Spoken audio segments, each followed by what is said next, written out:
President Trump announced on Wednesday he had spoken with Russian President Vladimir Putin. Putin made it clear his military would have to respond to a recent Ukrainian attack on Russian warplanes. In a post on Truth Social, Trump said the phone call with Putin lasted an hour and 15 minutes, adding, quote, "We discussed the attack on Russia's docked airplanes by Ukraine and also various other attacks that have been taking place by both sides. It was a good conversation, but not a conversation that will lead to immediate peace." Trump said their discussion moved to Iran.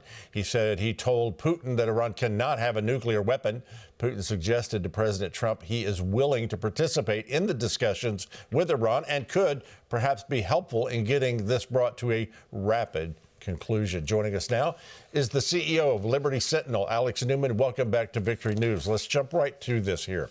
Was President Trump's call with Putin of Russia productive in any way? And do you think that Ukraine's surprising attack on Russia's aircraft shook Putin, maybe that he'll reconsider and have real peace talks? Unfortunately, I think Putin is very much dedicated to expanding this war and making it bigger. And I think the same is true for a lot of the European governments. I do believe that Trump genuinely wants peace here. In fact, he said repeatedly he wants to be known as the peace president, a peacemaker, which is exactly in line with what Jesus calls for in the Bible, right? Blessed are the peacemakers. But what it looks like to me here is that we have hostile forces within the U.S. government. General Michael Flynn, who served as National Security Advisor in the first term, talked about a deep state within and outside of the government that's trying to manipulate the United States into really starting a third world war here.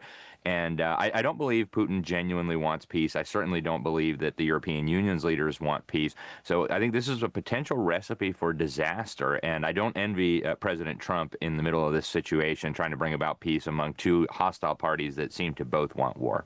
Okay, so we've got some breaking news this morning. As the United States Supreme Court sided with a Wisconsin-based Catholic charity group, the Wisconsin Supreme Court had previously ruled that the Catholic charities group in question was not operated primarily for religious purposes, since it serves and employs people that are non-Catholics.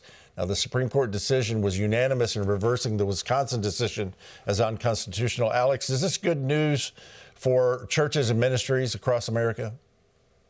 I believe it is. We really don't want the government looking into the minute details of how a charity operates, how a religious organization operates, and counting how many employees follow the doctrines of a particular religion or things like that. That's highly inappropriate for the government to be involved in those kinds of things. If this is an organization that's operated by a church, which in this case it very clearly is, that should be the end of the story. I mean, unless there's fraud or abuse or something like that going on, the government really should not be meddling in this, and they should be entitled to the protections that any other religious institution would receive. Now, you have an article out today entitled "Federal Reserve, the Ultimate Deep State Tool of Control and Destruction." Help us understand the tie between the two.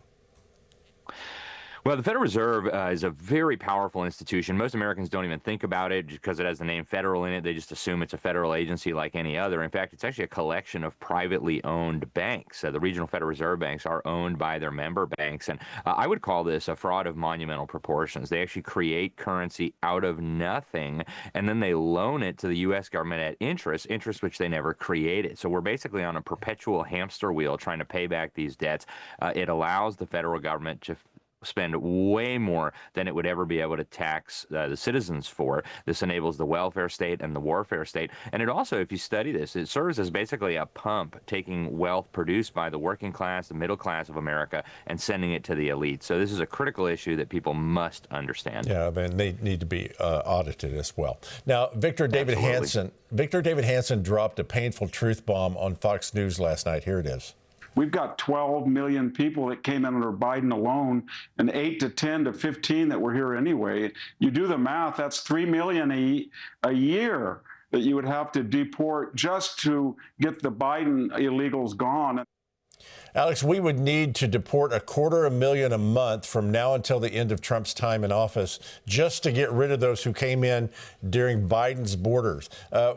With people screaming about 800 being sent home, how could this ever happen? Well, it's going to be very difficult, clearly. I think one of the things that the Trump administration is hoping is that some of these illegal immigrants will self-deport. If there's enough hostile news coverage and footage of people being rounded up, I think the expectation is a lot of these people will just take advantage of these programs that the Trump administration is offering to just go home voluntarily. That, I think, would probably be the best thing for America. The cost to taxpayers of chasing everybody down is going to be enormous. So this is a Herculean task. And, of course, the Biden administration, the forces behind the Biden administration, understood that very well when they opened up the border. Same thing with the Obama administration. They knew very well what they were doing, but it's essential that the government get control of this situation. Now, finally, I want to ask you this. Do you think coming up in the elections, will Trump voters vote for Republicans?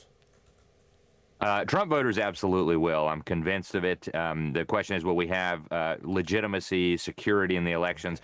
That's still an open question. A lot of the problems that we had in 2020 have still not been fixed. All right. Be sure to read Alex Newman's work along with his fellow journalists at libertysentinel.org. Alex, always great to have you. Thanks for being with us today.